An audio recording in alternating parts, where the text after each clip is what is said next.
کله کله موږ د داسې چا دفاع کوو چې حتی زموږ د یوې اوښکې ارزښت هم نه لري. کله کله د ځوان زړه د اشکانه خبرو په فریب کې راځي، خو پلار هغه څه ویني چې اولاد یې نه ویني، ځکه پلار هیڅکله د خپلې لور بد نه غواړي.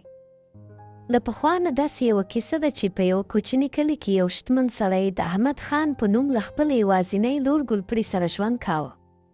یو ورځ دغه شتمن سړی له خپلې لور سره یو زیات مقدار شیریني او خوراکي توکي مکتب ته راوړل او ویې ویل: دا د یوازینۍ لور د واده ډالۍ دي چې له یوه ځوان او بیکاره هلک سره د یوې بېوزلې کورنۍ څخه واده کوي.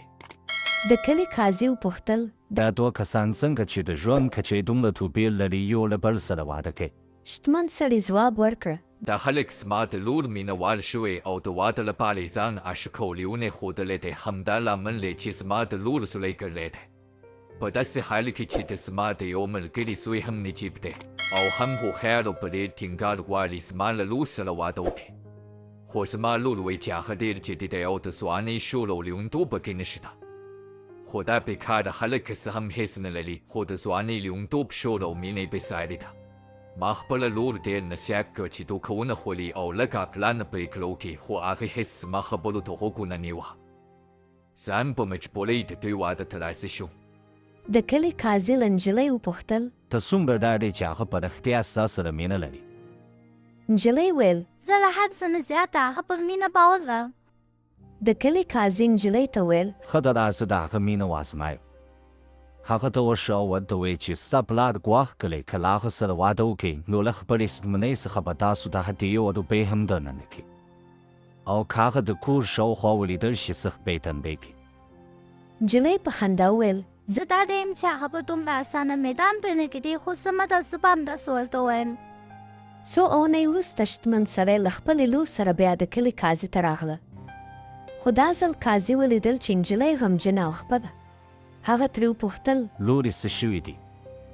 نجلۍ ویل: کله چې ما ورته وویل چې پلار مې ویلي حتی یوه روپۍ هم نه راکوي او که دا ویني تنبیه به دې کوي، نو هغه سمدستي زما له سترګو ورک شو. له دې کلي څخه وتښتېد، حتی د خدای په اماني لپاره هم راغی.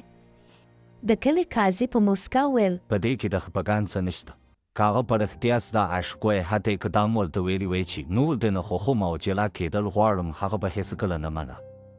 کله چې یو څوک یو څه په رښتیا وغواړي نو له ټول زړه او ځان سره یې غواړي او هېڅکله نه پرېږدي چې حتی د یوې شېبې لپاره یې له لاسه ورکړي. که دې ولیدل چې هغه تا دومره اسانه پرېښوده او ولاړ، نو ډاډه شه چې له پیل څخه یې تا نه غوښتې او خپله ګټه یې پر تا غوره بله. نو د داسې چا لپاره چې له پیل څخه دې سره مینه نه درلوده، خفګان څه معنی لري؟ په پای کې که تاسو هم دا کیسه تر پایه واورېده نو په لایک او سبسکرایب یې راته وښایئ. مهرباني وکړئ د ملاتړ لپاره زموږ چینل زما کارتون سبسکرایب کړئ. چا تر پایه دا کیسه واورېده؟